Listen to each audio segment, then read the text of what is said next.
எழுதாமல் தீர்ப்பு மாறாது, திருப்பி அடிக்காமல் தீர்வு கிடைக்காது. அதை நாம் செய்தாக வேண்டும். எந்த ஒரு தீர்ப்பும் திருப்பி எழுதப்பட வேண்டும்.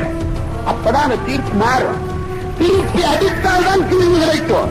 நீ அடிக்கவே இல்லை, சட்ட ஒழுங்கு பிரச்சனையை ஏற்படுத்துற, அப்புறம் எப்படி உனக்கு போலீஸ் உனக்கு பாதுகாப்பா இருப்பான்? ஒரு முறை நீ அடிச்சுப்பார், ஒரு முறை திருப்பி தாக்கிப்பார், ஒரு முறை வீடுகளை கொளுத்திப்பார். அந்த சாகுபடி நாய்கள் எடுக்கிற நெருப்பு மட்டும்தான் குடிசை கொளுத்துமா? நீ எடுக்கிற நெருப்பு எரியாதா? நீ எடுக்கிற நெருப்புக்கு எரியும் சக்தி இல்லையா? அவன் எடுக்கிற அறுவாள் மட்டும்தான் வெட்டுமா? நீ எடுக்கிற கொடுவாள் வெட்டாதா? யோசித்து பாருங்கள். இழப்பு அவனுக்கு இல்லை என்று சொன்னால் அவனுக்கு அச்சம் வரும் தோழர்களே. இந்த வரலாறெல்லாம் அவனுக்கு இழப்பு இல்லை என்பதை காட்டுகிறது. அதனால் அவனுக்கு திமிர் கொழுப்பது தலைகிறது.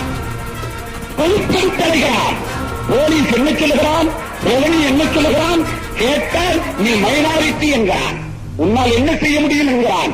மெஜாரிட்டி பாறாங்கல்லைக்கு அடிக்கலாம் என்று சொன்னால் மைனாரிட்டி செங்கக்கல்லுக்கு அடிப்போம்.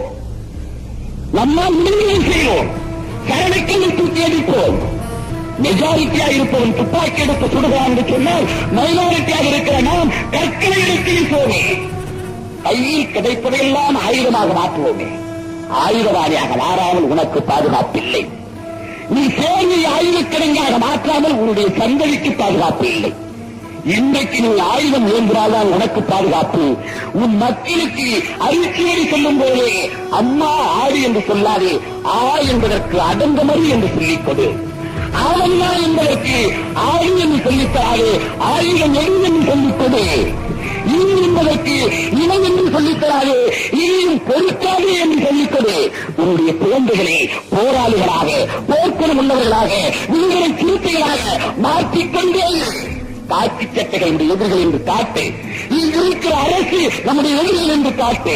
அரசுடைய கேந்திரங்கள், அமைப்புகள், அது காவல்துறையானாலும் சரி, நீதித்துறையானாலும் சரி, அல்லது நிர்வாகத்துறையானாலும் சரி, அத்தனையும் தாழ்த்தப்பட்ட மக்களுக்கு விரோதமாக இருக்கிறது. அப்படிப்பட்ட இந்த அரசு அமைப்பை நாம் உடைத்து நிறுத்த வேண்டுமானால் வளர்ந்து வருகிற ஒவ்வொருவரும், பிறந்து வருகிற ஒவ்வொருவரும் பிரபாகரனாக பிறக்க வேண்டும். இந்த 26ஆம் தேதி சொல்லுகிறேன்.